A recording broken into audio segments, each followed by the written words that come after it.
Wow, I'm just floored myself, It's so great having these. Aren't these guys amazing? And these gals, and Barbara, I mean, just one after the other, just amazing teachers, amazing models. I mean, these are really great people, don't you think? All these reasons there.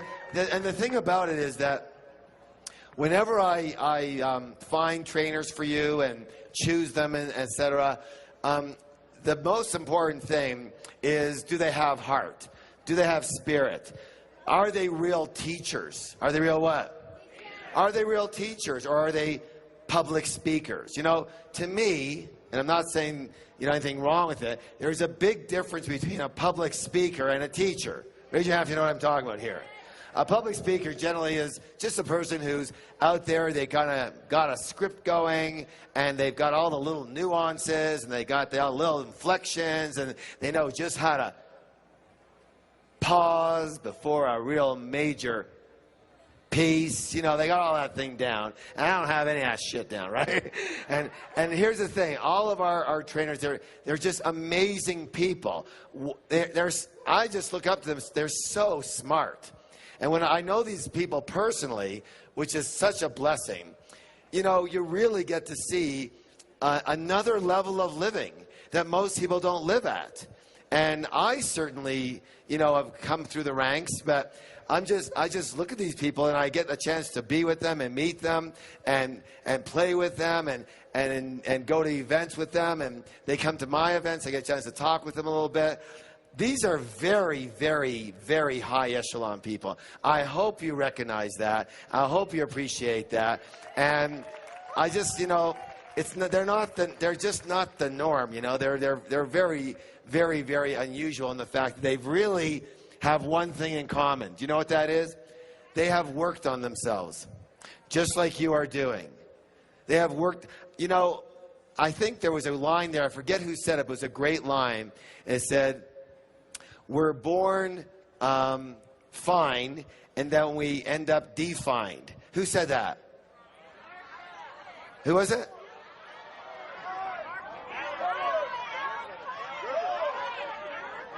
Oh, yeah. Okay, so thanks. I heard both names going at once. Is it Alan or is it Cohen? Okay, maybe it's Alan Cohen, right. And what a great line that is, because we all are born miracles. Yes or yes? Totally miraculous. We're like creatures of spirit, creatures of God, whatever you want to call the higher force, complete, nothing but intelligence and wisdom, totally tapped in, total spirit, and then we get conditioned. We get all this stuff in us from everybody else, and we have to defend ourselves, and we have to survive, et cetera, et cetera. So what happens is, you shouldn't, quote unquote, shouldn't have to work on being a better you. You shouldn't have to, quote unquote. But what happens is, it's like you shouldn't have to take the garbage out. But if you don't, it starts to stink in there. Yes or yes? And none of you would be here if you didn't have some, let's call it, aromas you weren't pleased with in the box, yes? And so we look at those aromas, we go, you know what, I've had enough of this aroma. I don't like the way it smells. And I want something better. So we start working on taking out that trash. Yes or yes? And I'm very, very proud of all of you for doing that. You didn't have to be here. You chose. What's the word? You chose to be here. You chose it because you're divine. You're guided to do that by a divine nature. And you chose it because you knew in your heart this was the place for you to be. Yes or yes? How many of you have made a great choice so far? Yes? Awesome. You couldn't make a round choice on that. All right. So I'm very, very proud of you. And again, it's my absolute honor to bring up our next trainer for you, our next presenter. I've got a whole script over here, yada, yada, yada. I'm not using any of it because this guy's a bud, and you're not going to find a nicer man in your whole life. And I think that niceness counts. Do you think so? Do you believe that? And, I do the best I can with what I've got, but I will only love to emulate what he has in his heart. He is such a kind person, such a nice person. He's such a giving person. And he's brilliant. Another brilliant trainer. Oh my gosh, okay? Another brilliant man on our stage. Really, really smart. Really enlightened. Really has done the work on himself. A really amazing teacher. Another amazing healer of lives. His programs, again, I think that Peak Potentials runs some great programs. Would you agree with that? And I'm going to be honest with you. There's not that many programs out there I would say, oh, you've got to do that. I think everything is great, but I wouldn't say, you know, you have to do that. But whatever you can do with this gentleman, like with Barbara and several of our other people, if you can do work with him, if you can get into one of his like major seminars, you're going to get something massive out of it. Because he works deep, like us. He works deep. He works with the roots. He works with programming. He works with reconditioning. And he's a master at it. There's nobody I know in the entire business of training and personal development who utilizes and knows more processes, exercises for getting you to move from one place to another than this gentleman. He is not a speaker. If he speaks to you today, it's because he's speaking to you, okay? I'm sure he'll throw in a couple exercises here and there. But this man is the master. What's the word? Master. Of experiential learning. And if you have an opportunity to learn more from him, I would advise you to take it, whether it's now or later at some point in your life, whatever you feel. But he is a true master at this. And anything you can glean from him, take it, own it, receive it. Buy into it, at least for right now. Use it in your life. And as you know, as we always say, if it doesn't work, you can always what? Throw it out. But this is, again, somebody that I have learned so much from myself. And I am blessed to call him my friend. You may know him from his partnership with Mark Victor Hansen in selling a gazillion, billion, trillion Chicken Soup for the Soul books. You might also know him from being one of the stars of the movie The Secret. And who am I talking about? None other than the most amazing guy in the whole planet who cut his vacation short with his family from Europe just to be here today with you. Jack Canfield!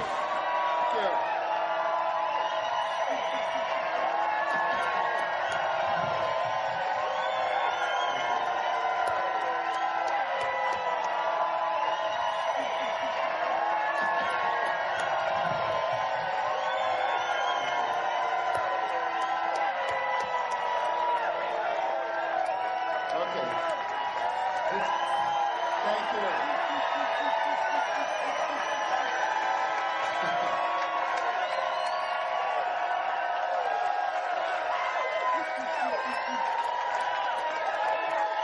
All right. Thank you very much.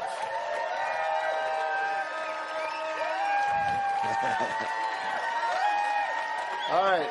Go ahead and sit down. Sit down. Sit down. Thank you. That's fabulous. I used to be in a folk singing group in high school and always wanted to be a rock star. And today it feels like that, you know, one of those outdoor rock places. I want to say a couple of things. Harv's introduction was wonderful. I appreciate all I'm not going to do a lot of processes with you today. I am going to share some ideas with you and some insights and some of my own personal story. Hopefully it will inspire you. Some of the tools I'll share with you may be new, may be empowering. It's kind of like coming to a place where everyone's done 100,000 workshops already. But I think I can share some new ideas with you. I want to share a chicken soup story with you. There was a story that was sent in by Norman Cousins. And Norman was the editor of Saturday Review magazine, and he coined the term psychoneuroimmunology. Your psyche, your attitude affects your neurosystem, affects your immune system. We know the more positive you are, the more optimistic you are, the higher your attitude is in terms of positive expectation and joy, the less ill you get. And then if you do get ill, you get better quicker. And he sent in this story called The Wee Nurse. Can I see a show of hands? How many of you have been in the hospital overnight? Can I see a show of hands? Have you ever had a wee nurse? A wee nurse comes in the morning and says, Did we sleep okay last night? We didn't eat all our breakfast today, did we? And a favorite one that he hated was she'd come in and say, we haven't had our bowel movement yet today, have we? And this we thing irritated him. And one day he decided he wanted to get back at her. So she came in and she had a little plastic cup. He said, we need a urine sample. And he said, okay, if you'll leave the room, we'll make one. So she left and went out in the hall. And he looked over on his breakfast tray, and it was a glass of apple juice, which he had not yet drunk. He took the apple juice, poured it into the specimen cup, rang the little buzzer. She came back in. He handed it to her. She looked at it and said, my, we're a little cloudy today, aren't we? He said, here, give it back. And he grabbed it back from her, took the cap off, and then proceeded to drink the whole thing down and said, let me run it through again for you. I'll see if I can make it come out clearer this time. Now, I was over in Bangkok. How many of you have been to Bangkok, Thailand? How many of you have seen the Golden Buddha? It's one of the 3 tourist attractions. You always see the Jade Buddha, the Golden Buddha, and the reclining Buddha, and that kind of thing. And this Buddha is 10.5 feet tall of solid gold. The gold value alone is about $196 million. That doesn't even count the artistic and the historical value. And when my wife was taking that picture, I was over next to I'd say about 5 feet away, there was a big glass case. And in that case, there was a piece of clay about 1 foot wide, 2 feet tall, 2 feet thick. And it said that in 1953, they did not know there was such a thing as a Golden Buddha. They were moving this large clay Buddha from one side of Bangkok to the other to make room for a road that was coming through. And as they picked up the Buddha with the crane, because it was very heavy, a big crack went down through it. And as the crack went down through it, the head monk got scared and he lowered the Buddha down. And he said, we better take a look at it and see if we've done any damage to it. And it started to rain, so they put a canvas over it to keep it dry. That night, the monk came out and he shined a flashlight in to see if it was staying dry, and something reflected back from inside the crack. He said, clay does not reflect light. There must be something else in there. And so the next morning, they chipped away in behind where they wouldn't see it if they made a mistake, and lo and behold, sure enough, was this Golden Buddha. And their best theory is that 300 years earlier, when the Burmese were attacking Thailand, the monks of this monastery covered up the Golden Buddha with clay to make it look worthless so they wouldn't steal it. They also think all the monks were killed in a massacre, and the secret died with the monks. And then they rediscovered it. The word discover means what? Take the cover off of. Discover something. It was always in there, but they took the cover off. I was having dinner with my wife that night, and she said, Jack, that Buddha is like all the people in our seminars. They come in with this cover of clay of their negative beliefs, their self-doubt, their sense of guilt and shame, their beliefs that they're not enough, that they're not worthy, they don't deserve. And what we really do is we take the clay off so this golden essence can come and be there as who they are again, their true identity. It's not like we put anything in. It's just that we remove the things that are not there. I think Barbara talked a little about that earlier today. So as we go through this next hour and a half, think about and hold that metaphor, that image of the Buddha, and it could be the golden Christ, the golden Buddha, the Atman, the source, whatever you want to call it, but that's who you really are. And although we do a lot of things of giving you more information and tools and all of that, really if you were to stop doing the stuff that's negative, as Harv said, you've been defined. When you came in, you were just fine. And what we did was we layered on all that stuff. If we could just start to remove that and realize that everything you need is in you now. You have everything you need to do everything you want to do. It's just that we learn not to trust that. So we'll hold that as a metaphor. Now, you heard this morning, I was listening, I've got one of these great rooms right over here where I could sit in my room and listen to what was going on down here. And whoever was introducing in the morning said, do you know about this combination lock idea? And I think you had, 10, 24/7, yeah. And think about that model. I was eating dinner with a guy who's the Alabama State chess champion. We were talking about success. And he said, if you know the combination to the lock, it doesn't matter who you are. It doesn't matter if you're black or white, young or old, male or female, if your IQ is 150 or your IQ is 50. If you know the combination, the lock has to open. And what I've discovered in my work, and I've been doing this work for 30 years. I started with a man named W. Clement Stone, who was worth $600 million back in 1968. And he taught me everything he knew about success, and I've been applying it to my own life and teaching it to others. And then I've done hundreds and hundreds of workshops where I've been the student and gone to India and studied with masters and so on over the years. But there is a combination. There is a system. If you know the combination, you can unlock success. The problem is many of us are missing a few of the numbers. And so what I'd like to do today is just kind of remind us and maybe share some of the new things that you might have forgotten. Now, here's a man named J. Paul Getty. He was at once the richest man in America. And when they asked him what were the secrets of success, he said there are three. It's very simple. He said, get up early, work hard, and find oil. Not that complicated. So obviously it's a little more tricky than that. At Keller Williams, they have a formula or a system. It's a real estate sales company. And they said if you'll make 5 in-person sales calls and 10 over-the-phone calls every day, write 15 thank you notes to the 15 people you talk to, and view 5 new properties, that system always produces a high success rate in this company.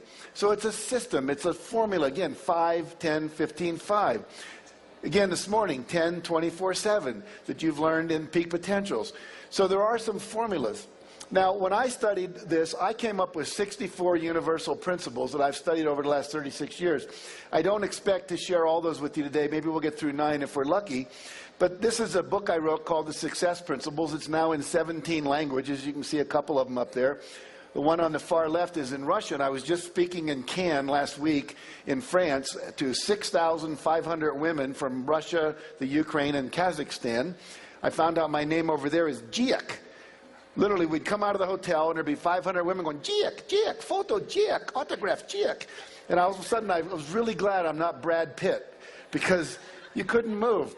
But anyway, this book has really taken Russia by storm. And there was one man stood up and he said, you know, I bought 100 copies of your book and gave them to everyone in my village, and our village has totally changed. We've changed how we're governing ourselves. We've changed how we're doing business. So we know these principles work universally. They're not just American principles. And I'll also share a little bit of some of the new ideas that I have about the law of attraction that has to come out of the secret. There's some things I think that are missing in that movie, things we said but that got edited out that I think are useful to touch on. So that's where we'll be going today. Now, would you rather take the short route or the long route to success? Very good. Me too. Wouldn't it make sense to just go straight for the cheese and not get caught in the maze? So I've devoted my life to go further and faster with less effort. My next book is called Effortless Success. Alan Cohen, who talked to you yesterday, has a book. I just bought it in the airport, didn't even know it was out yesterday, read it halfway here to Denver yesterday before I came to Aspen, called Relax into Wealth. And so what we're all seeing now is it doesn't have to be as hard as most of us had made it. So we'll talk about how we can make it a little easier. Now, the promise I make, if you do the things I teach you, you can learn to double your income and double your time off and create more balance and fun in your life. And all of my students who work with me do that in 2 years or less. So it's easy to do if you put in the time and you make the commitment to do the work. Now, in my own life, as Mark shared with you this morning, we've sold over 110 million copies of our books that are in 47 languages right now. And this is little Marky Hansen that came from Waukegan, Illinois, and little Jackie Canfield who grew up in West Virginia. And when I grew up in West Virginia, we were the 48th worst state in terms of education in the country, and that's when there wasn't Alaska and Hawaii as states, so we were the bottom. I had a dysfunctional family. My mother was an alcoholic. My father was a workaholic and somewhat abusive. She divorced him when I was 6, to save the kids from getting beat up. And so if I can do it, you can do it. I graduated from the half of the class in my college that made the top half possible. So just want you to understand, it's not about brain power, but it's about how you use your brain to do the work. Okay. Mark and I also have a Guinness Book of World Records. You probably know that. We have 7 books on the New York Times bestseller list on one day. And I share that with you not to impress you about me, but to impress upon you if a little kid from West Virginia who got a C in composition in college can go on and become a best-selling author, anybody in this area here can do anything as well. There's a check written to me for $1,130,328.35. Publisher wrote that was the first check he ever wrote for $1 million. He put a smiley face in his signature. Mark and I got 4 of those checks that year. Our combined income each that year was over $6 million. Again, if I can do it, you can do it. Jim Rohn, great motivational speaker, says you can't hire other people to do your push-ups for you. Think about that. I can't hire anyone here to go to Gold's Gym and work out for me. You can't do my meditation for me. You can't do my visualization for me. All the things that I'm going to share with you are things you cannot delegate to others. This is the work. Harv said, there's work to do. You have to work on yourself. When I speak at the National Speakers Association, and people say, I want to be a speaker like you. I want to go out and make all money and affect the world and change people. What advice would you give me? And I said, the first thing is work on yourself. When I first learned about personal growth, I took 38 weekend workshops in 1 year. The only weekends I wasn't taking workshops was when there weren't any. Mother's Day, Thanksgiving, Easter, Christmas, etc. Spent $17,000 out of my $38,000 income taking workshops back when they were like $100 for a weekend. But the point is, it's that level of work on yourself that opens up and takes off the clay and allows your natural genius to come forward. Buckminster Fuller, who Mark Victor Hansen talked about, said there's no such thing as a genius.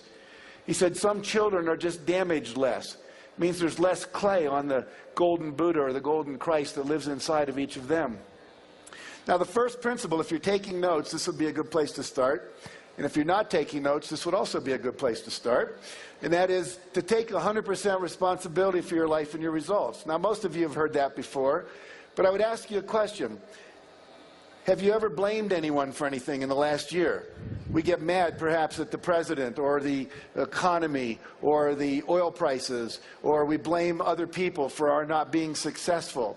You literally have to give up all blaming and take 100% responsibility for your life, that you're creating it the way it is. You have to give up complaining. Complaining means I have a reference point for something I prefer that I'm not willing to risk creating.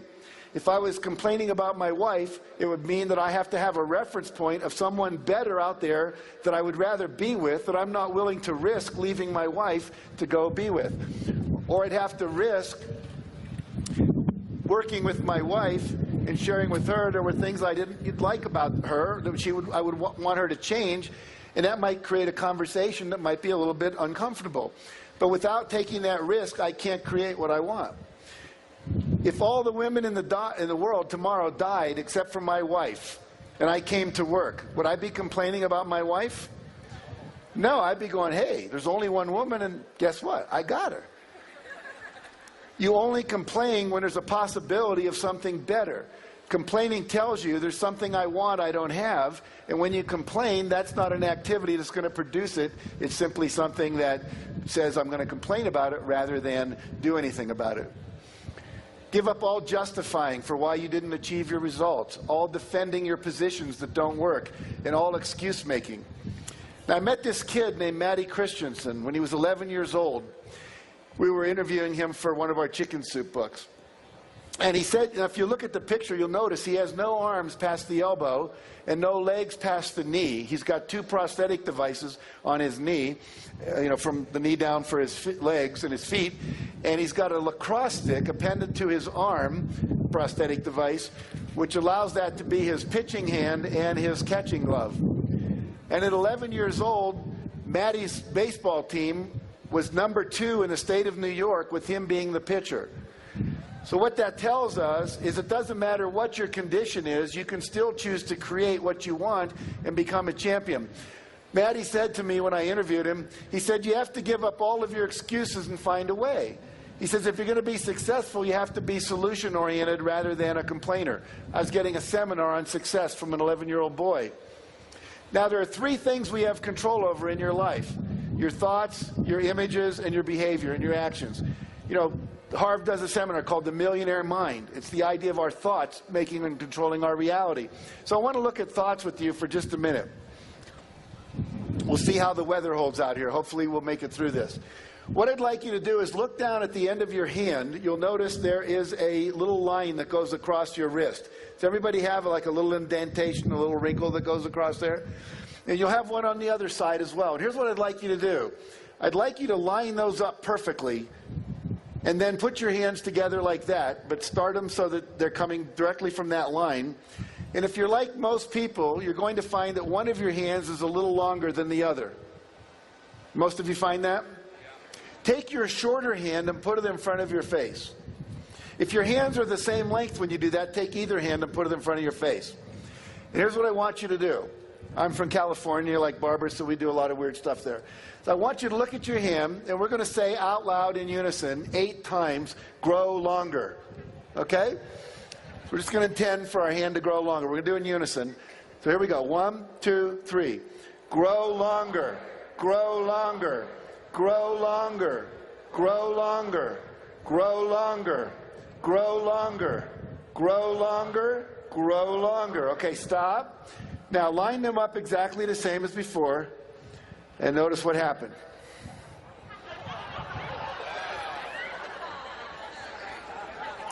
How many of you found that it did get longer? Very good.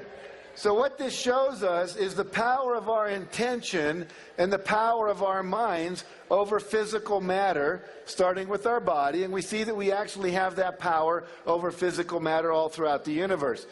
Now, the good news is we can do this. The bad news, in case there are any men thinking about this, is that so far the research has only been on the hands, okay? So I don't want you to waste a lot of time tonight with this. All right. Now, we've all heard of the internet. You've all used the internet. You've got Blackberries, and you send wireless telephone calls. We can call someone in Singapore right now and talk to them. How does that work? There's waves that go through the air, and there's what we call amplitude. How high does the wave go? And there's frequency. How often does it go up and down? And by controlling those amplitudes and frequencies, we can create information. We can encode information and send it across the world. We now know, a friend of mine coined the term the internet, a guy named Bob Scheinfeld, who wrote a book called Busting Loose from the Money Game. And he made the point that we literally, every thought we think is extended around the world like a giant email sent out over this thing which he refers to as the internet. And we know that it works, and we know it goes quite far for the following reason. There is research with the astronauts where they'll have astronauts up on the moon or up in lunar modules 250,000 miles above the Earth, and they'll have them open envelopes at random times, and there'll be a shape in there like a square or a circle or a pentagon or a parallelogram or a rectangle. And they'll look at it and they'll concentrate on it for several minutes while there are students back at Duke University in the parapsychology labs who will close their eyes, go into a meditative state, and see if they can receive what the astronaut's sending. And they get a high correlation between what they're sending, way beyond chance, in terms of them able to pick up this thought form without any amplification through technology or energy waves, radio waves, that kind of thing. So we know that our thoughts can travel 250,000 miles. So I love what Ralph Waldo Emerson said. He said, "Great men are they who see the spiritual thought is stronger than any material force, that their thoughts rule the world." Our thoughts literally travel all across the world. There's actually people that are now contemplating and projecting out from their work in quantum physics and neuroscience and metaphysics that 1 hour of inner work, working with visualization, working with the law of attraction, working with affirmations, working with the power of intention, like you just did with Grow Longer, that 1 hour of that kind of work actually will produce the same results of 7 hours of physical labor in the world in terms of achieving your goals, whether they're financial goals like becoming a millionaire, or whether they're other kinds of goals like ending world hunger, that kind of thing. How many of you are familiar with the work of Dr. Masaru Emoto, the Messages of Water? Great. So Emoto's work proves that when we think thoughts about water, it changes the molecular structure of the water. So they would have students send negative energy up to a bottle of water, like "you fool," "you idiot," and what would happen, they'll take that water and they will freeze it to 20 degrees below zero, put it in a petri dish, and then they will bring it out, put it under a microscope, and they will look at that water, and as it starts to melt, it forms crystals, or not. When you send negative energy, you get this kind of blobby black formation that occurs. When you send love and gratitude or thank you, you get these beautiful crystals that look like snowflakes. And so we know that one kind of energy, which we call negative critical energy, creates one form, and positive energy creates another. Then he said, how far does this intention to the water extend? So they took 10,000 Japanese, and over a 2-hour period, they sent love to all the water in the world. This was a couple of summers ago in July. And they took water samples the day before and the day after, and look what happened. Here's water taken from Lake Biwa. It's the largest freshwater lake in Japan. The day before, it's nondescript kind of energy. 2 days later, we see these beautiful crystals having been formed. Here's the St. Croix River up near Minnesota and Wisconsin. And we see the day before and we see the day after. The day after we get these crystals. Here's the Mississippi River. We're halfway around the world and our thoughts are still affecting the water. And as you know from Masaru Emoto's work, your body is about 80 to 85% water. Although today you're probably more like 75% because you haven't been drinking enough. But the idea is we are water, and our thoughts are affecting us and each other. And so what does this tell us about success? Every thought I think, they're not going to buy my product. They won't like my record. They're not going to give me a job. We're not going to find a parking space. You are literally sending out energy ahead of you that's pre-paving the highway you're driving down and setting up the kind of response you're going to get, especially when it deals with individuals, because you're telling them how to think. Then you walk in and they go, nah, they already have a determined kind of attitude toward you based on the thoughts you were thinking before you even met them. Back 30 years ago when I started taking workshops, we would literally bring people into we called it a laboratory or a workshop, sanctuary, and the day before we were having a meeting, we'd bring them in through a people mover and we'd interview them. What is it you need to know about me in order to make a decision? What are your hot buttons? What are your fears? What makes you decide yes? And we would get all this information from them because literally it's all available, because all the thoughts they've ever thought are out there as waveforms, like an archive that you could go to on Google or something to pull forward the information. So it's critical that we learn the power of our mind and use it. And I know most of you know this, but it's important to really see how far this extends. So again, your reality is not the cause of your thoughts and your feelings, but your thoughts and feelings are in fact what is creating your reality. Now, every thought you send is a vibration. And I want to share a story with you. Mark and I decided one day that we were going to sell 1 million books in one day. No one had ever done that up until then. Since then, J.K. Rowling's done it with, I think, the 3rd Harry Potter book. Now, at that point, there was no model to go after, no one to say, how did you do it so we can model what you did. We simply had a vision and a goal. And we started holding this in our mind every day. We'd see a picture, New York Times headline, Canfield and Hansen sell 1 million books in one day. And we visualized it, we intended it, we put energy into it, we talked about it, we fantasized about it, we believed it was possible. About 35 days later, we're at this conference in New York. We're at this conference in New York where they have the American Booksellers Association convention. And I get on a bus after the convention to go back to the hotel. I sit down next to this woman, and she says, "You're Jack Canfield, aren't you?" And I said, "Yeah," thinking she knows who I am. I'm pretty cool. And then she said, "It's your name tag." Kind of reduced my ego a little bit. And then she said, "What are you and Mark up to? You're the Chicken Soup guys, right?" And I said, "Yeah." I said, "We just decided to sell 1 million books in one day." She said, "Really? I can help you do that." As fast as I said it, she said, "I can help you do that." And I said, "Really, how?" She said, "I'm the buyer for the W.H. Smith bookstores." Now, if you've ever been in an airport, most of them have a W.H. Smith bookstore. And she said, "What we could do is put all your co-authors, along with you and Mark, in the East Coast around 6 in the morning, and we'll put you in New York and Boston and Washington and Atlanta and Miami, and we'll have you sign books for 2 hours. And then we'll put you on a plane and we'll fly you over to Cleveland and Detroit and Chicago, and then we'll fly you again to maybe Salt Lake City and Dallas, and we'll take you all the way across the country. In the evening, you can be signing books in California and Portland, Oregon, and Washington, D.C. I said, "Why would you help us do that?" She called me dummy at that point. She said, "Dummy, if I sold 1 million books in one day, don't you think that would make me look like a champion to my boss?" I said, "Absolutely, I get it." Now, a lot of people would say, "Oh, you were just lucky. That was coincidental that you got this person to sit down next to you." I say, "No. We sent out an email saying, Jack and Mark want to sell 1 million books in one day. Anyone who wants to play, please reply." And the way she replied was by sitting next to me on the bus. When you start using the law of attraction, you don't always attract to you the item. You don't get the car showing up in your garage. But what you do get is the resources, the strategies, the magazine articles, the books that people put in your hand, the seminars they tell you to take, and people like this sitting down next to you saying, hey, I can partner with you and we can make this happen. And that's happened over and over and over and over in our life. A couple of months ago, I said, I want to go to the Olympics in Beijing. I'd never been to the Olympics except in LA for one day. I said, I want to go. 30 days later, I'm walking into a company that I do some speaking for called Isagenix to give them a big motivational talk.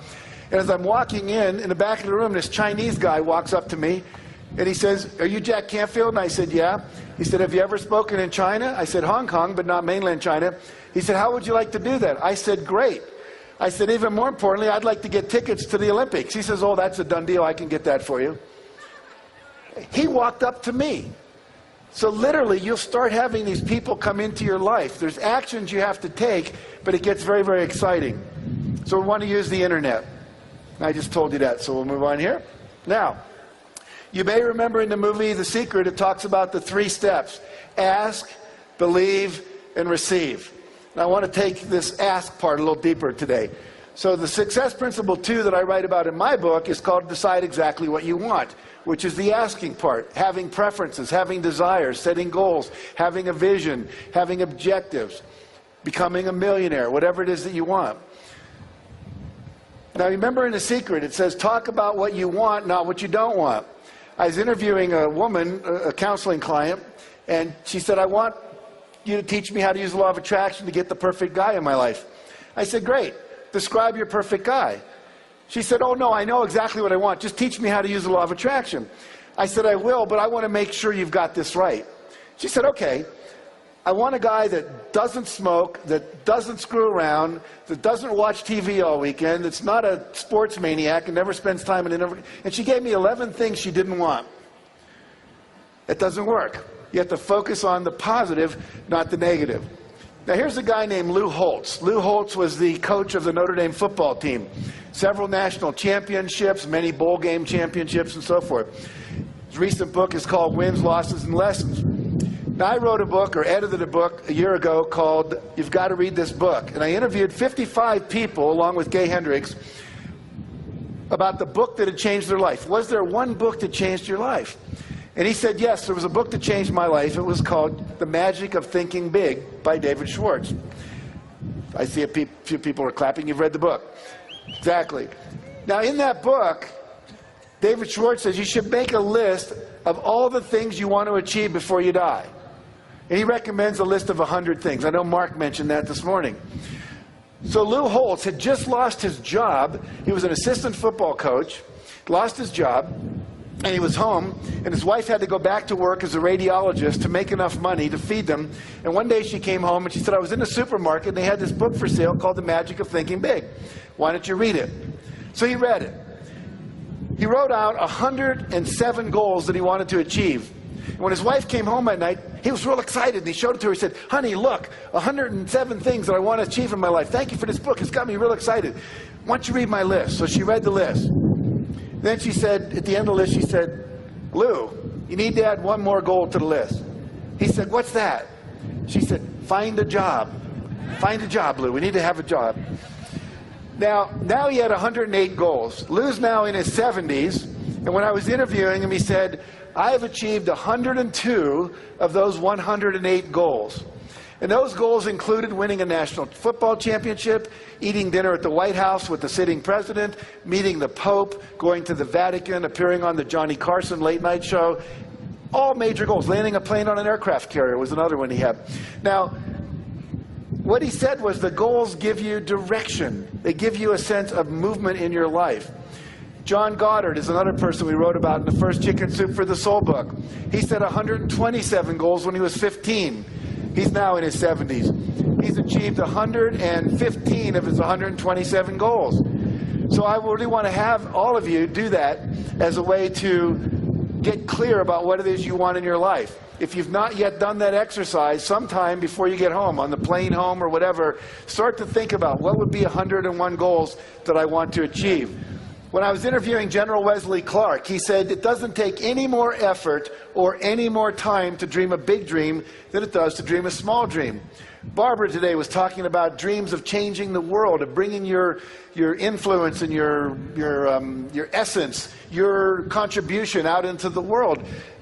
Big dreams. Mark talks about ending hunger and biofuel, and today we're doing the Live Earth, and we're talking about creating a sustainable planet that's ecologically feasible, that has social justice for all, and that has economic sustainability for everybody.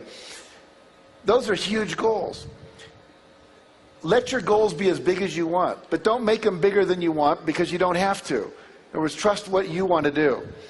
Walt Disney said, if you can dream it, you can do it. You're not allowed to have a dream that you don't have the capacity to create, either through your own efforts or the efforts of gathering a team together. How many of you have a GPS system in your car? How many of you know what a GPS system is? Yeah, it's simple. You get in my car, I have a Lexus, I get in there and I punch in an address. I can punch in an address in Colorado and it will provide a map for me all the way from where I live in Santa Barbara to Colorado. I don't have to know the way. And the same is true for you. Once you set a goal, the how will show up.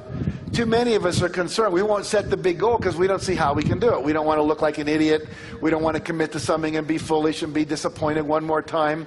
You do not have to know how. You only have to know what it is you want. And if you're clear about that, then the how will show up. I love this metaphor. I know Harv used it in his seminars and I use it in mine too. It's that if you drive in the dark, and I put this into The Secret, you may remember, if you're driving in the dark, you only see the next 100 yards ahead of you. That's all you need to see. When Mark and I decided we wanted to write a book of stories, we didn't even know how to get an agent. We didn't know how to get a publisher. But later, we were about halfway through the book, we met an agent at a party. And we said, how do you get a book published? He said, I'll be your agent.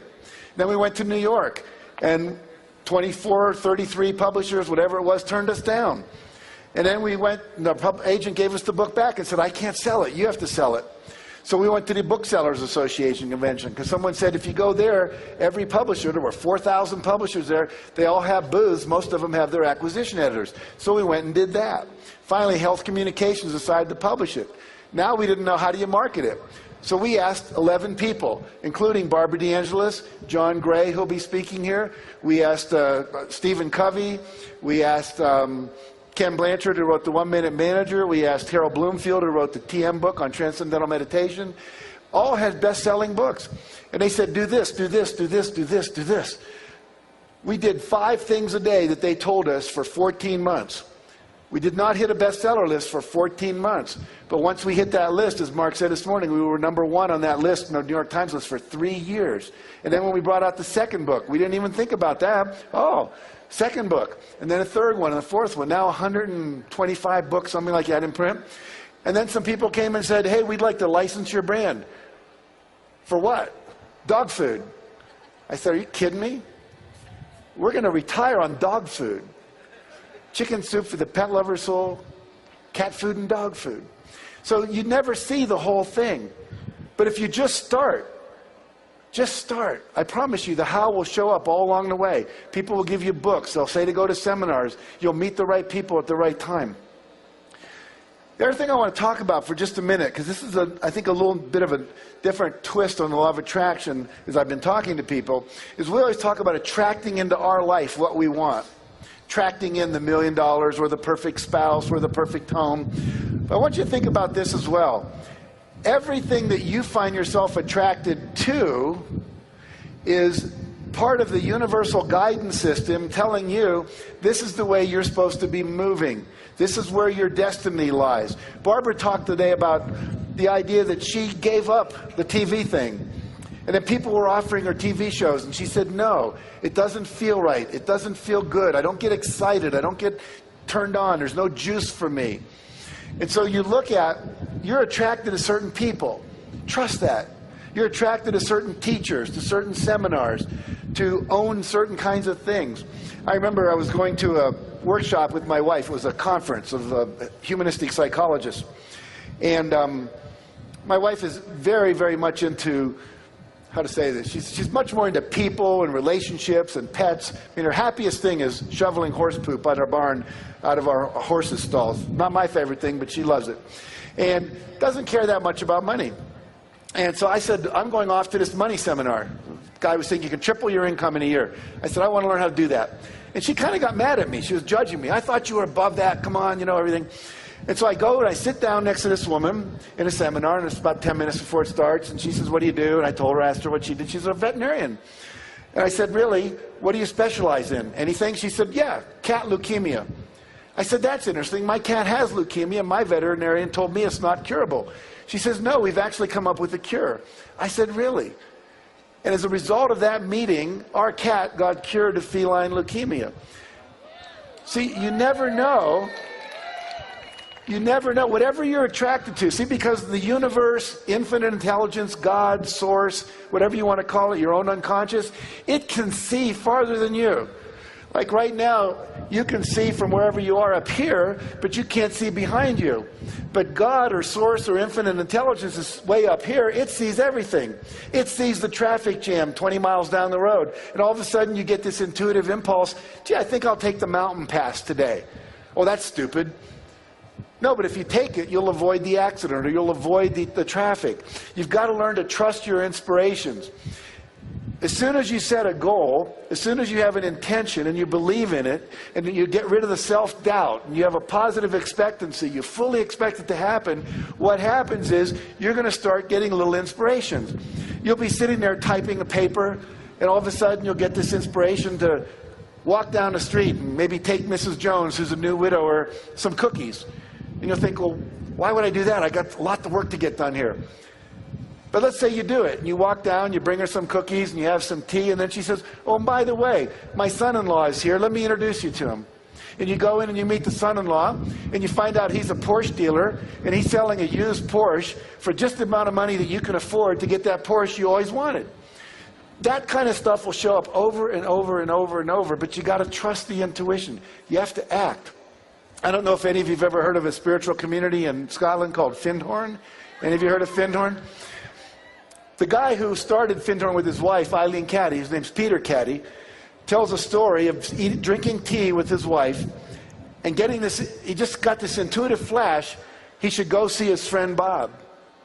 And he didn't act on it for an hour. It was an hour later he got up and he drove into London or wherever it was, and he got there and Bob had died 30 minutes earlier.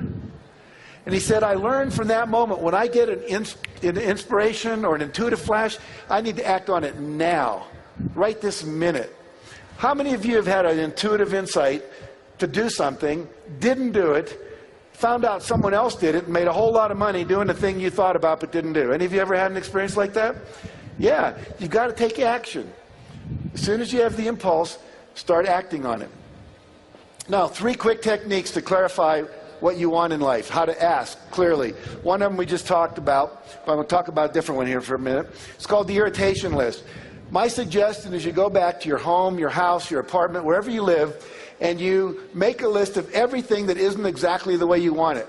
Anything that irritates you. There's never a stapler by the Xerox machine. The screen door never quite closes and the bugs come in. That picture always hangs at an angle. You put it straight and it hangs at an angle again. Or there's a crack in the wall. Or, you know, the kitchen drawers are a total mess. Or you can't find stuff in the garage or the closet. These things don't fit. Those things don't work. Your kid's room's a mess all the time. There's a smell coming out of it. You know, whatever it might be. Write it down. And then make another half of the sheet of paper and write exactly the way you'd like it to be. Throw away the half of the paper about what you don't want, and then go and fix everything so you get exactly what you want. Take a day or two and schedule it. Clean up as many of those little things as you can. And people go, well, why should I do that? I want to be a millionaire. I'm focusing on world peace, and you want me to be worried about my sock drawer? And the answer is yes. Because when you don't get exactly what you want in the little areas of your life, what you do is you slip into a state called resignation. You start believing you can't have it the way you want it. You actually numb out your awareness to not see that thing anymore. Have any of you ever noticed if you have a little crack in the wall and you don't fix it within a month, you stop noticing it? And then a year later, someone says, you got a big crack in your wall. But you stopped noticing it. It just became part of the background. Most people are going through life resigned, settling. Most of us are settling. Now, most of you here are not. You've made a choice to go for your life and create it the way you want it and believing you can have what you want. But do this irritation list, clean up all the little things, and the big things commit to at least one a quarter that you're going to get rid of. And then you can set a date for cleaning out the garage, or you can set a date for the new filing system, or getting the car that works, or whatever it is that's important to you. The second thing we already talked about, the 101 goals list. Make sure you do that. Have you seen that book, 1,001 Places You Should Visit Before You Die? I mean, right there is a whole bunch of stuff you can put on your list. And we just knocked off southern France, Nice, Saint-Tropez, topless beaches. What else do we have on the list? But it was a lot of fun. 3 years ago, my son said, "Dad, you always talk about taking me to Europe. When are you going to do it?" And so we went to London, Barcelona, and Paris and spent 4 days in each city, just me and my 16-year-old son. Had a great time. We had it written down. He knew it was there. And because it was there, it actually ended up happening. The third thing is called the vision exercise. Most of you know about the power of vision, but I'd like to just share this with you real quickly. You focused a lot about finances, millionaire mind. How much money do you want? Financial independence, never have to work again. Also, look at your business and career goals. Maybe you want to open up China as a market. Maybe you want to be the salesman of the year in your company. Maybe you want to have a whole different career path that you want to go toward. Maybe you'd like to win an award or be elected president of your professional association. What's your vision for your ideal business and career life? Most people have that stuff down. But how many of you have goals for how much fun you're going to have this year? What kind of fun you're going to have this year that's measurable and specific in your vision of your life for the next year or the next 2 years or the next 5 years? You need to have your fun time goals. My wife and I, at the beginning of every year, schedule all of our vacations. We take about 10 long weekends, 4-day weekends. This year we're taking 5 week-long vacations. We just finished one in the south of France. In August we're doing a week in La Jolla with my family. We just came back from Africa in March where we spent a week, and so on and so forth. Schedule the time, because otherwise it never happens. Maybe you want to take salsa dancing lessons. Maybe you'd like to take an improvisational theater class. Maybe you'd like to do stand-up comedy. All kinds of wonderful things you can do, but you've got to schedule them into your life. Health and fitness goals. Do you know what your cholesterol level is? Have you got a goal for that? Do you have a goal for maybe competing in a marathon or a biathlon or a triathlon? Or maybe 1 year in my health and fitness goals was to get rid of my toenail fungus. Any of you ever have that yellow toenail fungus? And most people just settle for it. Oh, it's old guy's toe disease. Nothing you can do about it. Well, if you take olive leaf extract long enough, you can get rid of it. And that became my goal, one of my goals for the year. So health and fitness goals. Relationships goals. How many of you have written goals for the next year about what you want to accomplish in the area of relationships? Just curious. See a show of hands. Not too many. 1 year mine was create 5 new male friends. We just moved to Santa Barbara. And what happens for most men is if you have kids, you move to a new town. Your wife goes and takes the kids to school. Your kids form friends. Your wife gets to know the parents of your kids' friends, and that becomes your social network. And I didn't like any of the husbands of my wife's new friends. It just didn't interest me. And none of them were into personal growth. None of them were meditating. None of them had a sense of larger purpose in the world. They just were boring to me. And so I made a goal to have 5 really close friends by the end of the year. So it wasn't just casual, it was a deliberate intention. And as a result of that, a strategy came up when I was meditating a couple weeks later, and every 2 weeks I invited someone to have lunch with me. Started with a guy who was a wrestling coach at UCSB, and then turned out, who knew, the police chief of our town's a really cool guy. Someone mentioned that, I had lunch with him, really ended up becoming very close friends. And so on and so forth. So now I have guys I play poker with, people we play bowls, which is a fun game, like bocce ball kind of thing. I have other people that I meditate with, and we do personal growth things together, and so forth and so on. But it was a specific goal for the year in terms of relationships.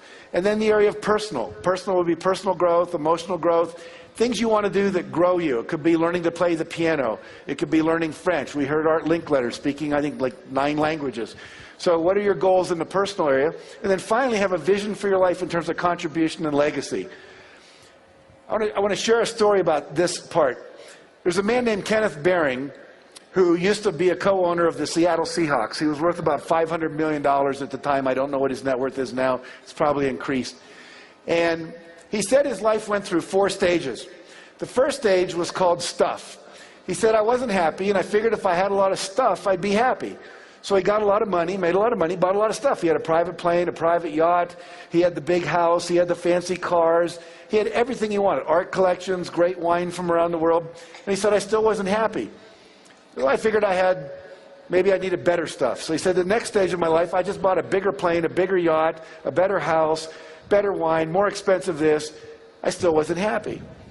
And he said, well, maybe I was collecting the wrong stuff. And so I created the phase of my life called different stuff. And that's when he said, I bought the Seattle Seahawks. He said, maybe if I own a professional football team, that'd make me happy. So I still wasn't happy.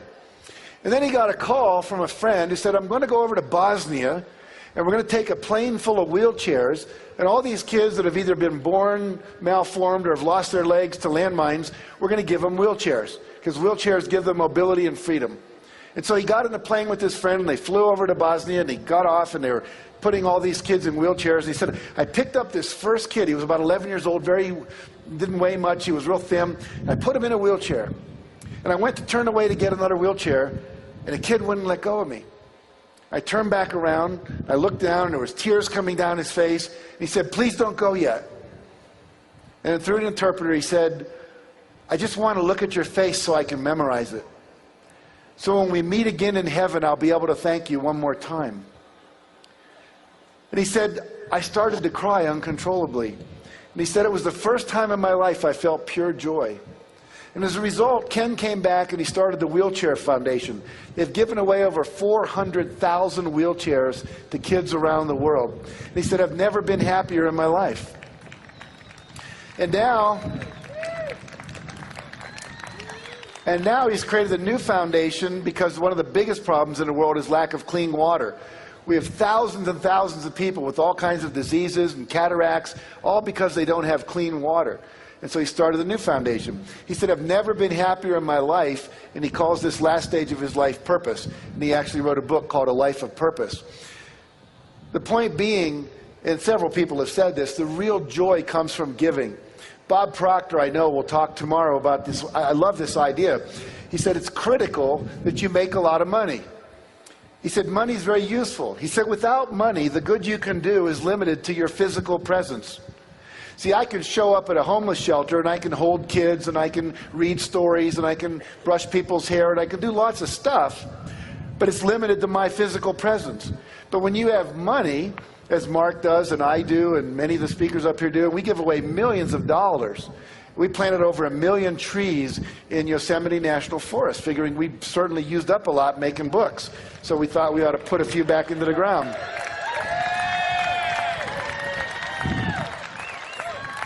It's actually cool to go there and see all these little trees growing up and go, that's our trees. It's really neat.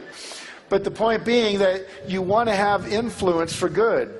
You know, Mark talks about creating enlightened millionaires, millionaires that give away at least $1 million. And if you create 1 million millionaires that give away $1 million, you're talking about $1 trillion in philanthropy in the world. That's not so hard to do. It's really not that big a game to play when you really think about how simple it is. All right, so we've got these 7 vision categories. What I'd like to do with you for just a moment is I'd like you to close your eyes and trust that your stuff won't blow away in the wind here. And I'm going to mention each of these categories. I'm going to be silent for 30 seconds. And what I'd like you to do is just let come up from you, from the internal natural child, from your inner self, your high self, the part of you that knows what you really want, to come up with, what do I really want in that arena of my life? And I would say, think in terms of the next 2 years. So 2 years from now, what would you like to say you've accomplished financially or career-wise or so forth? So just a little bit of going inside, so you're not listening to me and just being a speech. We'll kind of just take it inside a little deeply. So take a deep breath, close your eyes.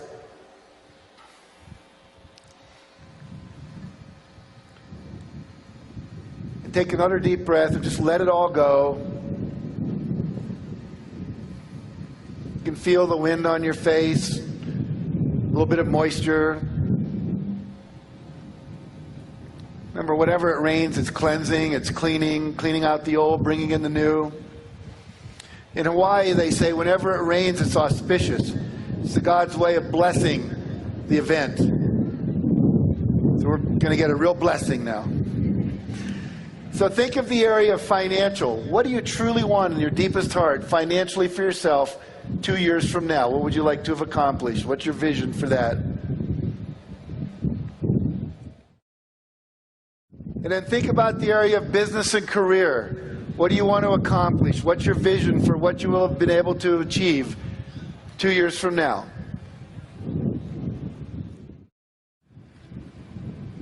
And then focus on the area of fun and recreation. 2 years from now, what do you want to say you've done or experienced in terms of really having fun or recreation, travel, anything in that arena? And then think about the area of health and fitness. What do you want to have accomplished in that area of your life? Maybe it's weight loss. Maybe it's more vitality, more flexibility. Maybe a better diet that you're now eating. Then think about the area of relationships. What do you want to have accomplished in the area of relationships? And then think about the area of personal. What do you want to have accomplished just because you want to do it in terms of personal growth or development, spiritual development, education? And then finally, the area of contribution. Where do you want to volunteer? Where do you want your money to go? What do you want to be different in the world because of your efforts? Very good. Then go ahead when you're ready. Open your eyes. Come on back. And when you have a moment, perhaps not now because it's a little challenging, but make sure you write that down. Get it down on paper. Share it with your partner. Put it up on the refrigerator. Look at it every day. What I do is I have 3 goals in every one of those arenas. So I have 21 goals every year. And then I make a 8.5 by 11 sheet with a picture. I either get it from Google Images or I pull them out of magazines. I put them under a page protector and I write a little affirmation over it with a specific measurable goal. Then each day I go through that and I look at it and I visualize it and I feel the feelings I would feel if I already had it. And every year I achieve at least 18 of those 21 goals, and within 2 years, the ones I didn't get, the 3 that I didn't get, I have achieved. I could go back over my life. Everything I've ever wanted has come true. Everything. Now, still working on bigger goals like transforming education, world peace, ending hunger, but those are all moving along quite nicely in terms of the measurements that we're doing in the world of those things. Now, the next step, obviously, and we won't do that here either, but you've got to set measurable goals. How much by when? Want to be wealthier? How much? Be specific. So I'd like to double my income because I will earn $350,000 by midnight, December 31st, 2008 at 5 p.m. Specific. I'd like to become a millionaire. I will have a net worth of $1 million by midnight, December 31st, 2009 at 5 p.m. Like to lose weight and get fit. Might be I will weigh 190 pounds and complete a 10K run by December 30th, 2007. I want to look at the law of attraction with you just a little bit. We know the law of attraction works like gravity, which is always. I just got asked the other day, we were filming a PBS special. It's going to be a pledge drive special. I was in Boston doing that yesterday. And one of the questions that got asked from the audience was, well, what about Darfur? And what about Katrina? And what about 9/11?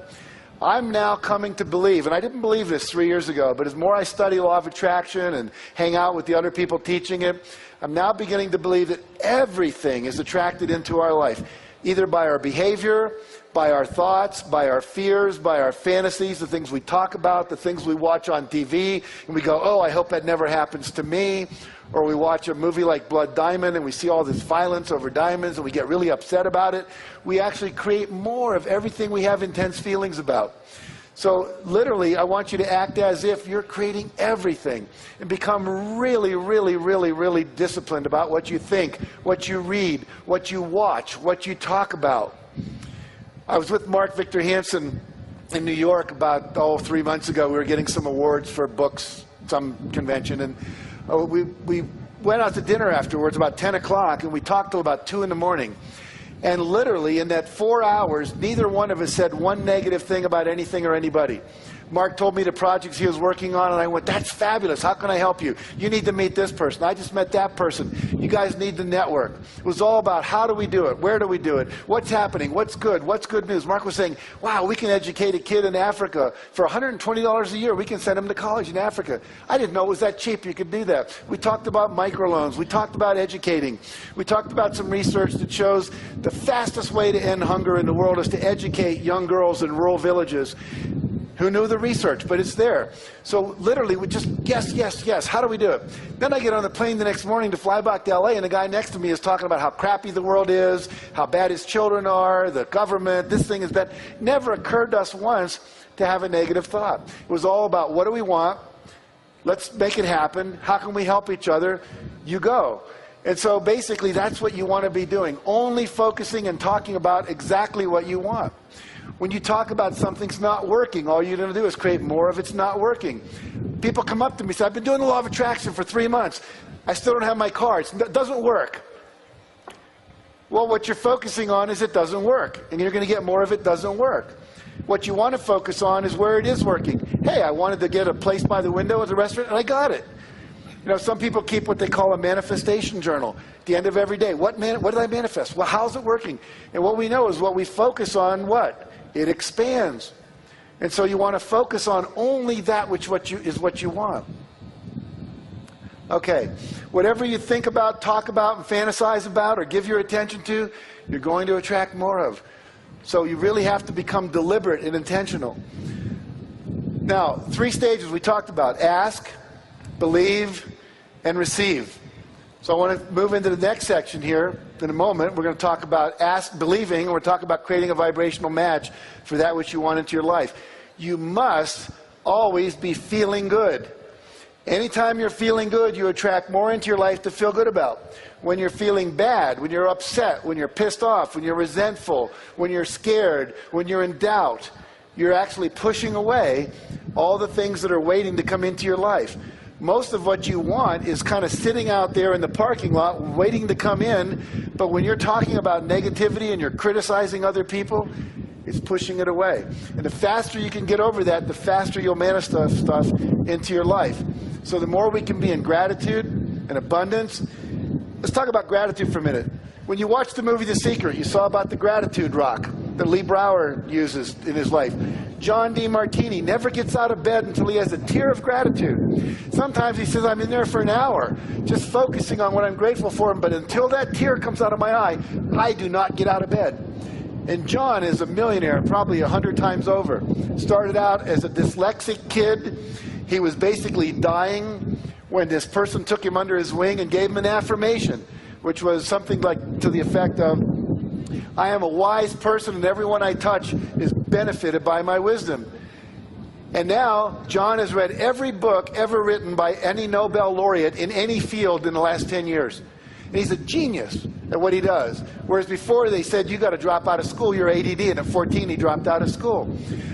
Gratitude. Rhonda Byrne, when she wrote the book The Secret, she said, I didn't start to write until I had so much gratitude in my heart that I would have a tear come down my face. She said, as soon as I was in that space, my fingers were just flying. In a book, she wrote that book in like 3 weeks. 3 weeks, wrote a book that sold over 3.75 million copies because she was in the space to receive. Because when you're in a space of gratitude, you're saying, I accept that which has been given to me, I appreciate it, and what that does, it opens up a space for more to flow in. The word grace, we say we're under grace, the grace of God. The word gracias in Spanish, gratitude, it's all from the same root word. The more gratitude we have, the more grace we receive that flows through us out into the universe in terms of our creativity and drawing to us that which we want. Abundance and generosity.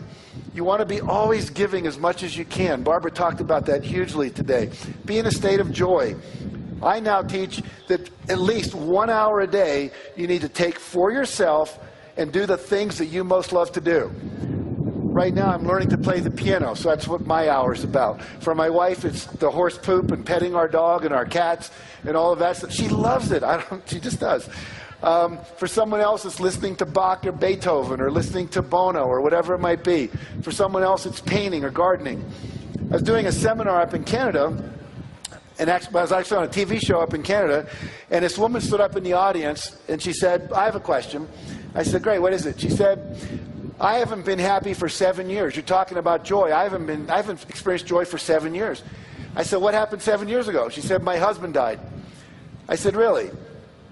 I said, what did you used to do that brought you joy before your husband died? She said, well, I used to paint, I used to garden, I used to play the piano.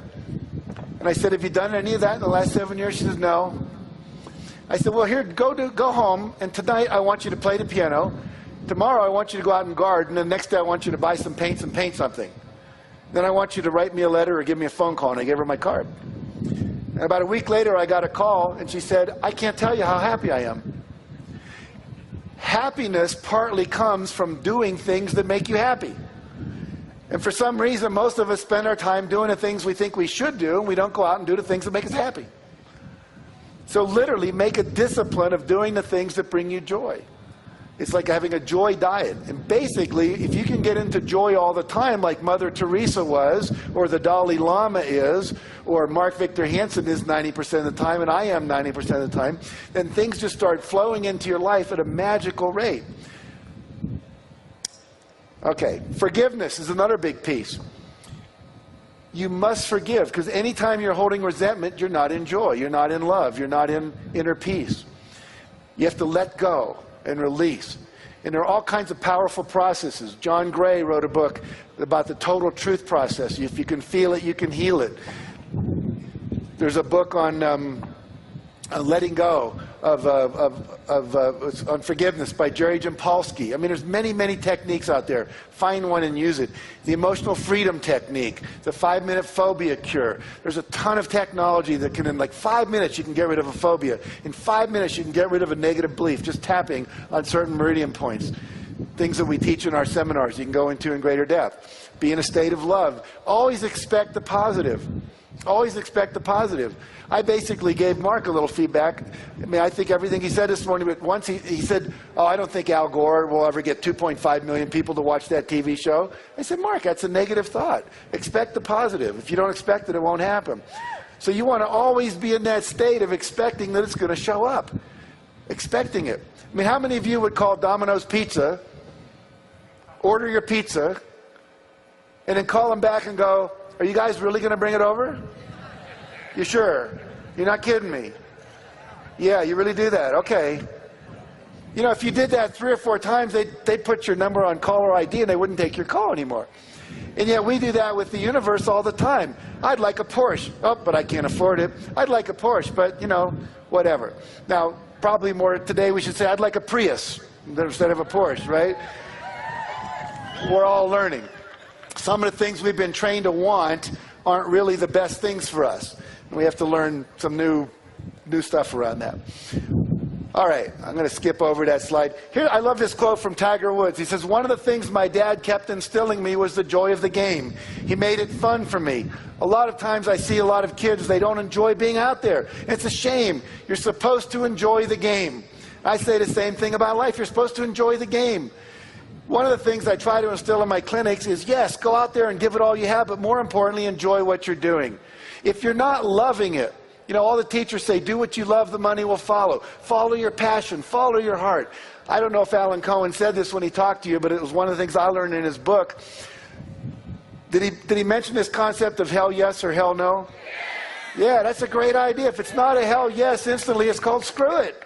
If you got to be going like, well, maybe, maybe not, I'll make a list, these are the pros, these are the cons. If you didn't get an instant, yeah. I mean, when Lynn Twist, who started the Hunger Project, and I met her about a year ago, said, we bring people over to our chateau every summer, 16 people for a week. I just went, and she said, would you like to come this year as our guest? And it was like, yeah, I want to come. It was like, well, let me talk to my wife, see if we can schedule it. As soon as you're doing that, it's like, it's not good. So you got to be following the excitement, following the juice. Mother Teresa once I asked my counselor for advice about my vocation. I asked, how can I know if God is calling me and for what is he calling me? He answered, you'll know by your happiness. If you're happy, this will be the proof of your vocation. I think it was Thomas Edison said, when your vocation becomes your vacation, then the rest of your life is a blessing. So you want to be doing the thing that you would do, that you get paid for, doing the thing you love to do. In my seminars, I'll have people make a list, 20 things you love to do. When I first did that exercise, I wrote, I love to hang out with really cool people. I love to hang out with intellectuals who are thinking cutting-edge thoughts. I love to open my mail. I love to listen to music. Anyway, I went down my list. Then the seminar leader said, think of 5 ways you could make money doing that. I thought, how can I make money hanging out with really cool people? Well, one of the things I just did 2 years ago, I created something called the Transformational Leadership Council. We have 100 members of people like John Gray, who will be speaking to you tomorrow, and Gay Hendricks, who wrote all the books on relationships. And we get together twice a year for 4 days. And as a result of that, we have now co-ventured all kinds of cool things that have basically doubled my income in the last 2 years. And I'm hanging out with cool people. I'm making money doing the things I thought used to be what you got to do when you weren't working. So you want to keep following that passion. Now, law of attraction says believe. You got to believe it's possible. Trust your internal guidance system. We've talked about that. I want to share with you a story about a guy named Cliff Young. Cliff Young was 61 years old when he showed up at the beginning of a long-distance race in Australia. The race was 875 kilometers. That's about 650 miles. He was wearing overalls. He was wearing construction boots. All the other guys were 25 or 30. They're all in their Adidas, Nike, Puma, Asics running gear. He looks like an old farmer. He actually had galoshes on over his boots, he says, in case of rain. They said, have you ever run a long-distance race before? He said, no. I said, well, why do you think you can do this? Have you ever run a marathon? I mean, this is like 6.5 days. He said, no, but I'm a farmer, and I have to chase my sheep around, and sometimes I have trouble, and I have to chase them for 2 or 3 days, and I don't seem to get tired. I think I can do it. He said, why don't you start with a shorter race? He said, well, this was the only days that were free on my schedule when it was a race scheduled. I said, okay. So all the racers, the gun goes off, and they all take off, and they're really running fast. And Cliff's running like this. They called it the Cliff Young Shuffle. Now, Cliff had an advantage nobody knew about. Cliff had never talked to a coach.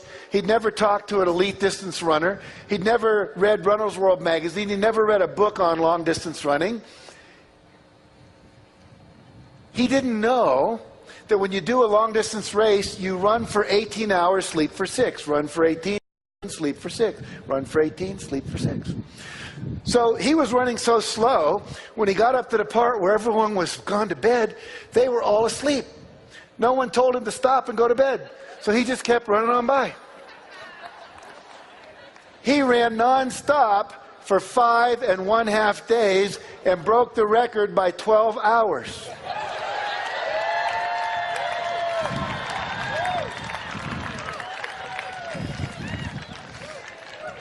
See, sometimes what you think you know gets in the way of what's possible.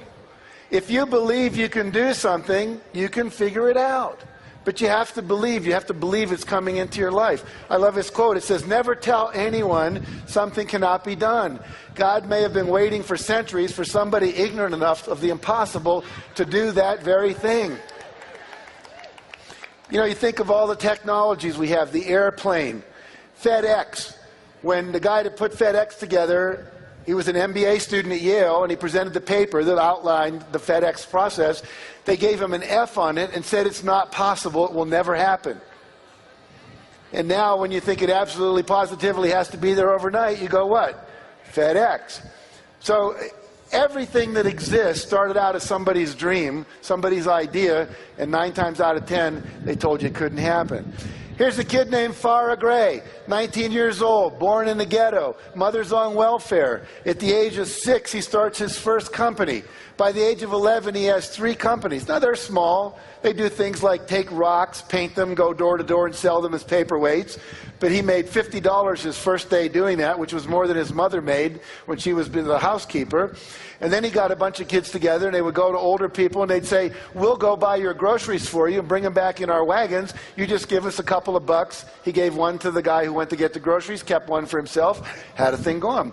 By the age of 12, he'd created something called the Urban Neighborhood Education Economic Council, called UNIQUE. He was getting businessmen like many of you and Harv and people like that to come in and speak to the other kids who were 12 and 13 to teach them business practices. By the age of 14, he had read a book by Deepak Chopra called The Seven Spiritual Laws of Success. One of them was the law of least effort. In other words, the thing that is the least effort for you, the thing that's easiest to do, that you can't imagine people would pay you for, is the thing that you need to go for, the thing you love to do. He said, what do I love? I love food and I love kids. So what I'm going to do is start a food company for kids. He said, what do kids like? Kids like sweet things. So he created a syrup, like a maple syrup type thing that his grandmother used to have a recipe for. And in 1.5 years, he built that company up to, now he's all of 16, and he sells it for $1.5 million. He drops out of high school, moves to Las Vegas, starts a newspaper, opens a real estate agency, then a real estate development company. Then he writes a book called The Realionaire at the age of 19, and he's worth tens of millions of dollars. Why? Because he believed he could do anything he wanted to do. He said, if someone else can do it, I can do it. If Harv can do it, you can do it. If Mark can do it, you can do it. If I can do it, you can do it. If Eric Weihenmayer, a blind guy, can climb Mount Everest, there's nothing we can't do. But you have to believe it. So every project you create, you believe you're going to create, you're going to get the result you want. Oprah Winfrey said, you do not become what you want, you become what you believe. When I was on the Oprah Winfrey Show, sitting next to her, the auric field that came out of her, the level of charisma, would almost knock you over. And she said, I believed this stuff long before it was called The Secret and so on and so forth. But she believed as a little child, I can do anything I want. And she went out and did it. So can you. Step number 4 says, release the brakes. It's another way of saying create a vibrational match. And I'll just talk about this for a few minutes, and I think my time's going to run out here. Now, how do we do that? In order to receive something into our life, we have to be feeling the feelings we would feel if we already had the thing that we want to come into our life. So I have to feel like a millionaire before the million can come in. I have to feel abundant. I have to feel full of love before I attract the love I want. Gandhi said, be the thing you want. So if you want love, be loving. You want joy, be joyful. You'll attract more of that into your life.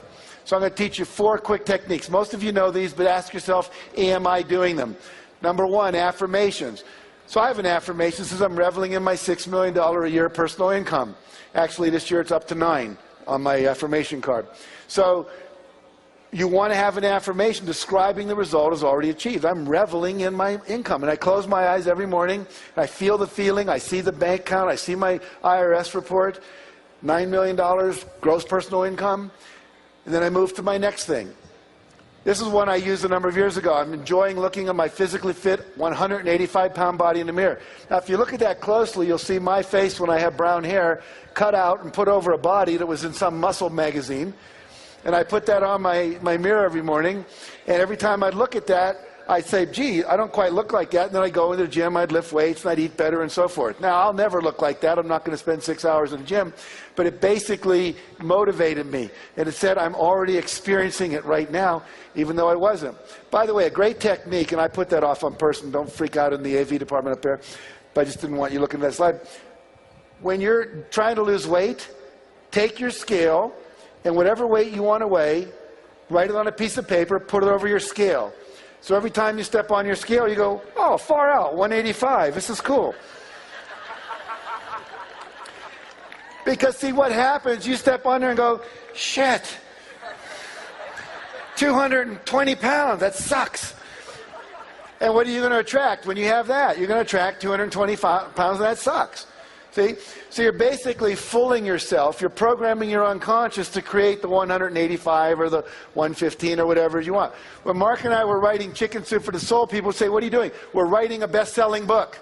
We never said we're writing a book. We're writing a best-selling book.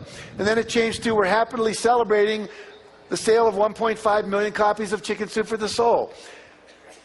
What I have right now is I'm sharing my open, loving heart and deep spiritual wisdom with everyone I meet. You want affirmations for every aspect of your vision, and this is one of mine. So, you state your desired outcome as if it's already happening, feel the feeling, and then you got it. I'm happily driving my new BMW down the highway. I love this idea. You go to the dealership, you take your camera, you sit in the car, you look out the window, and you say, take my picture. I'll be back to buy this in a month or two.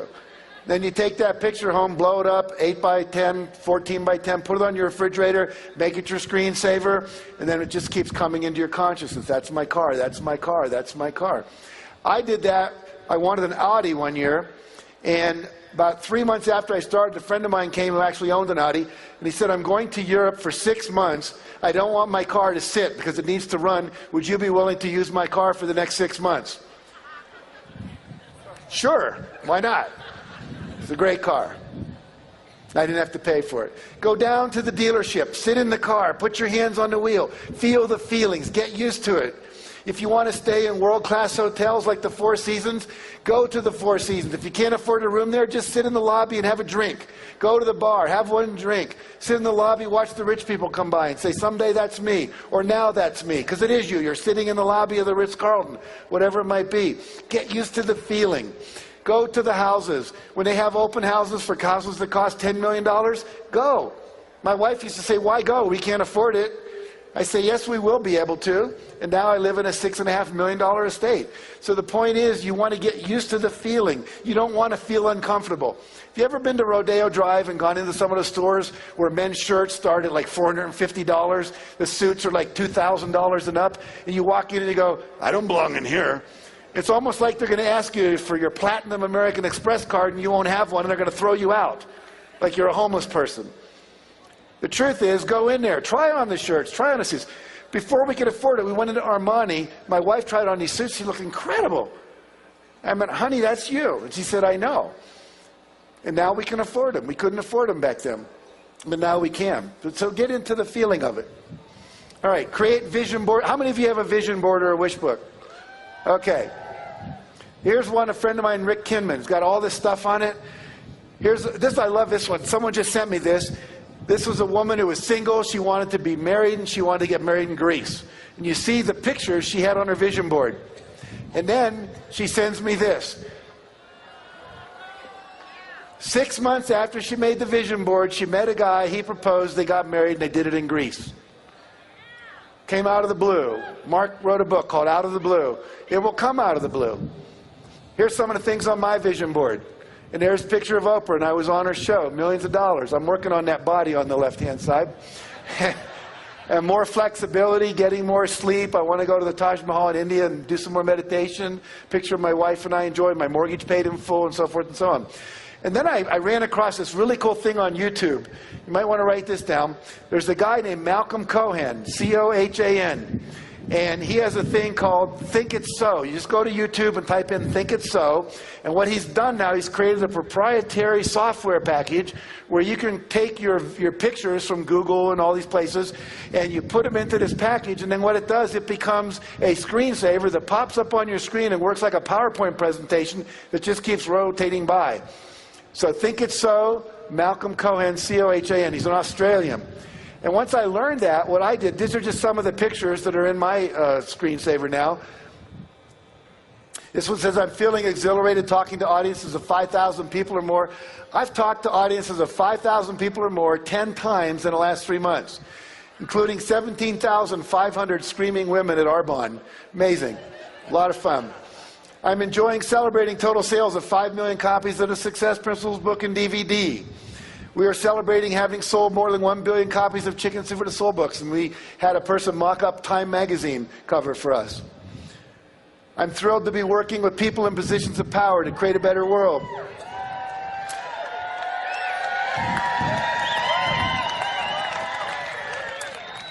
Turns out the woman who was the correspondence secretary for George Bush had submitted 5 chicken soup stories. We didn't know. And she comes and says, I'm about to quit and go do another thing. You want to have dinner at the or lunch at the White House? So we went, and one of the things we got to do was go into the press room where Tony Snow stands up there and goes, yes, question, question. I got to take that picture.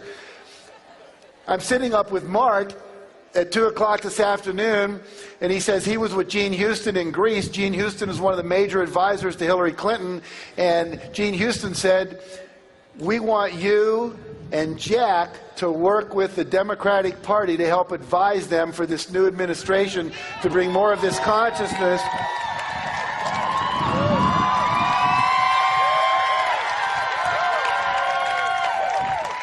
So that was in my dream board, my vision board, my screensaver. I put that in 3 months ago, and now we're getting an invitation to play. I'm enjoying playing golf on 12 world-class golf courses around the world. We just played in southern France on one of them, joyously receiving 26 relaxing massages in 2007, and so on. Third thing, visualization every single day. Now let me tell you a principle here that's critical. It's called the 30-day principle. Research was done at NASA. They had astronauts wear concave lens goggles for 30 days. Concave lens goggles make your world appear upside down. Imagine 24 hours a day for 30 days, everything's upside down. You're trying to negotiate the stairs, your soup, which looks up there, you got to reach down here to eat it. They did this to see if they would become nauseous, if they would lose their ability to focus, if they would become hostile.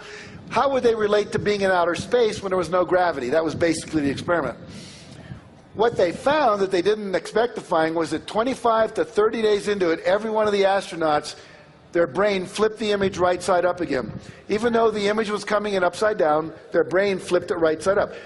What the neuroscientists tell us is it takes 25 to 30 days to create a new neural pathway in your brain. It takes 25 to 30 days to lock in a new belief system. It takes 25 to 30 days to lock in a new habit pattern. It takes 25 to 30 days to have your visualization and affirmation start to change the whole way your brain perceives the world. See, your perception is part of what's controlling your reality. Right now, you're not aware of what you're feeling in your right foot, but as soon as I say right foot, you're aware of it. But as soon as I say left hand, that's where your awareness goes. So the reality is all these things were streaming into your brain, but your reticular system was filtering out everything probably but what I was saying. But as soon as I say right foot, it changes.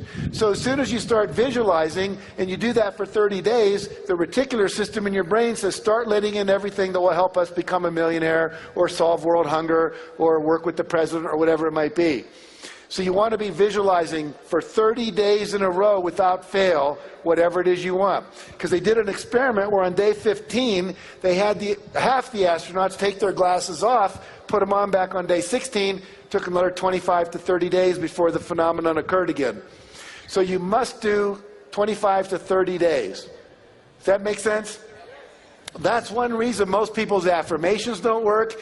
It's one reason a lot of the seminars they take don't work, because they don't take the tools and do them every day for 30 days. It's like that 10, 24/7 idea. The repetition over and over locks it into the unconscious and also opens up the perceptual field for you, and also programs universal consciousness out there in the world.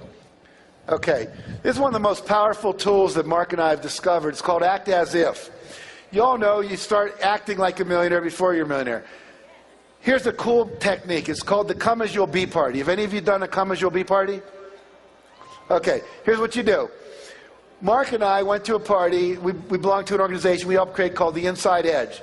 Had 100 cutting-edge people, like Barbara DeAngelis was a member, Tony Robbins was a member, and so forth. And they had a party on the Queen Mary. And what we did was we got there, and they had paparazzi taking all our pictures, and big red carpet, and we had to act as if it were 5 years in the future, and we had achieved every one of our goals. And for 3 hours, everyone had to pretend it was 5 years later. People were walking around with books they'd written. People were walking around, their cell phone would ring, and they'd say things like, oh, that's good. Yeah, buy 5,000 shares. Yeah, no, sell those. Yeah, 10,000 of those. Oh, good. Call you back later. They were trading all these great stocks. I was doing this party with one of my seminars recently, and this kid, 26, was walking around with his cell phone going, Jennifer, I told you don't call me here. No. And then the phone would ring in. Jennifer, leave me alone. No, I know I was the best lover you ever had. I know, honey. I know I was the most sensitive person. Oh, I know you love me. I'm sorry, I just have to move on. Finally, by the end of the evening, he takes one more call. He goes, J-Lo, leave me alone. I'm sick of it. You know? And people were showing us pictures of the boats they owned and the Argentinian ranches they'd bought and the camps they'd set up for homeless children, and on and on and on. Now, if you do that for 2 or 3 hours and just stay in that space, that's the most powerful act as if we've ever figured out how to make happen. Go home. If you buy my book, I think it's chapter 11. It's called Act As If. There's a whole section on how to create a Come As You'll Be party. There's an invitation in there you can mock up and send out to people. But really do that. It's one of the most powerful things you can ever do. Now, let me move this toward closure here. I just want to talk about one last thing. Let me find it for you real quick here. One of the principles that we work with is if you want to learn, you've got to stay motivated with the masters. You know, Harv talked about the masters. And so principle number 8 in my system is stay motivated with the masters. And there's a lot of ways to do that. You come to sessions like this. You take the Peak Performance, ultimate seminar package, whatever. You keep being exposed to masterful ideas and masterful people. Shared that cartoon with you. Here's a guy named Jeff Arch. How many of you know who Jeff Arch is? See, most of you have never heard of Jeff Arch, but you will know him in a second. Jeff Arch, one day, was sitting there and he was miserable. His life sucked. And he said, I'm watching these infomercials on TV and I'm seeing all these people talk about the money they make. And I've always thought that was BS. Didn't work. But, their lives seem to be working pretty well. They got money. They're on TV. I'm not. He wanted to be a playwright. He'd written 2 plays. They failed miserably. His wife said, get a real job. We have a kid coming. And he was running a karate studio and he was miserable. And so what he did was he said, I'm going to buy an audio program. The audio program sold for $149. He ordered it and he listened to it.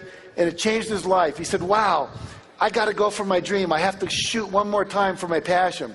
So he quit his job as the karate studio. And he said, I'm going to write one more screenplay or one more play. And he wrote a screenplay. And it was about a movie, kind of James Bond, Russians versus Americans. He took it to California. And the day he went there, the Berlin Wall fell. And everyone said, we just don't want a Cold War movie anymore for a while because the Berlin Wall just fell down. Context isn't right. He said, before I listened to that audio program, I would have said, the world sucks. See, this is just one more example. I get screwed. He said, but the truth is, I realized I had just made a decision where I picked a topic that wasn't timeless. And then I said, okay, what's a timeless topic that nothing that changes in the world can change it? And he said, love, love, love. Everyone loves love. Doesn't matter what happens in the world about love. Then he said, what's the typical love story? Boy meets girl, there's some problem. Romeo and Juliet, 2 different warring families, can't get together. West Side Story, 2 different gangs, can't get together. Look who's coming to dinner, black guy, white woman. And we can go down a list. There's always this thing, you got to get through it. Finally, they get together, end of story, everyone's happy. He said, what if I do something totally different? What if they don't meet until the last scene of the movie? That's never been done. So he wrote a little screenplay called Sleepless in Seattle. And that screenplay earned him $500,000. And now every screenplay he writes is worth $1 million. Because he's now a Class A, top-tier screenwriter in LA. And what happened was one audio program that changed his life forever. $149 investment turned into $500,000. So success principle number 9 is you got to learn more to earn more. Rhonda Byrne, who did The Secret, her life was miserable. Her daughter came to her and gave her a book. It was called The Science of Getting Rich by Wallace Wattles. How many of you have read that book? You'll hear Bob Proctor talk about that tremendously tomorrow. It's the book that changed his life. It's the book that later I read after Think and Grow Rich and other books that changed my life. She reads this book. She gets so excited about it. She says, why doesn't everyone know this? She goes out and she bought 300 books over the course of about 4 months. She read 300 books on law of attraction, science of success. Her investment was probably close to $1,000. Maybe more, a couple thousand, $3,000. Now she goes and she makes a movie called The Secret, and what happens is that movie costs $3 million to make. They've sold over 3 million copies. They've made $90 million based on her willingness to become a student, to learn more, and as a result of that, a producer who was, in Australia, now has a home about a block from Oprah, is working on a second movie, is working with Harpo Productions to create a reality show on The Secret, because she was willing to invest in her growth. Here's somebody who read my book. Look at all the little tabs in there. They've studied it more than I did. It's amazing. We've talked about a couple of principles of success. It's just the tip of the iceberg. So, final story. Woman calls her minister. Says, Reverend Jim, I just came back from the hospital and they've diagnosed me with terminal cancer. I wonder if you could come over this afternoon. He says, sure, of course, Aunt Hattie, I'll come over. Goes over to her house. He tries to comfort her. She says, don't comfort me. I'm fine. I don't understand healing. I just want to plan my funeral. Would you help me plan my funeral? And he says, of course, I'll help you plan your funeral. She says, I want to be buried in this dress. I want this hymn sung. I want these kind of flowers. I want a memory card that you give to all the people that came. I want my picture on it.